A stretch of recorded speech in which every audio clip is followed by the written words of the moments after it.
একদিন ভারতের এক মেয়ে নাম অনন্যা রাস্তা দিয়ে হেঁটে যাচ্ছিল। হঠাৎ সে দেখে এক বৃদ্ধ লোক ফল বোঝায় ভর্তি টলি টেনে নিয়ে যাচ্ছে। ঠিক তখনই বাংলাদেশের এক ছেলে নাম রায়ান এগিয়ে এসে বৃদ্ধ মানুষটির টলি ঠেলে তাকে সাহায্য করে। অনন্যা একটু অবাক হয়ে বলে, তুমি এত দ্রুত সাহায্য করলে কিভাবে? রায়ান হেসে বলে, মানুষ হলে দেরি করা যায় না। তখন অনন্যা বলে, ঠিক আছে, কাল দেখা হবে, দেখি কে বেশি দয়ালু কাজ করতে পারে। পরের দিন প্রথমে অনন্যা এক বৃদ্ধাকে রাস্তা পার করায়। তারপর রায়ান একজন অন্ধ মানুষকে গাড়ির শব্দ এড়িয়ে নিরাপদে পৌঁছে দেয়। অনন্যা এক ছোট্ট মেয়ের হাতে ঠান্ডা পানি দেয়, আর রায়ান পথের কুকুরদের পানি খাওয়ায়। অনন্যা পার্কে একটি গাছ লাগায়, আর রায়ান সেই গাছে পানি ঢেলে দেয় যেন সেটি বাঁচে।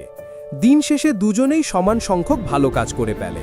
ঠিক তখন এক বাচ্চা এগিয়ে এসে বলে, দুজনেই জিতেছ, কারণ দয়া কোনো দেশের নয়, এটা মানুষের। তাই রায়ান ও অনন্যার এই দয়ালু কাজের জন্য লাইক ও সাবস্ক্রাইব করতে ভুলবেন না।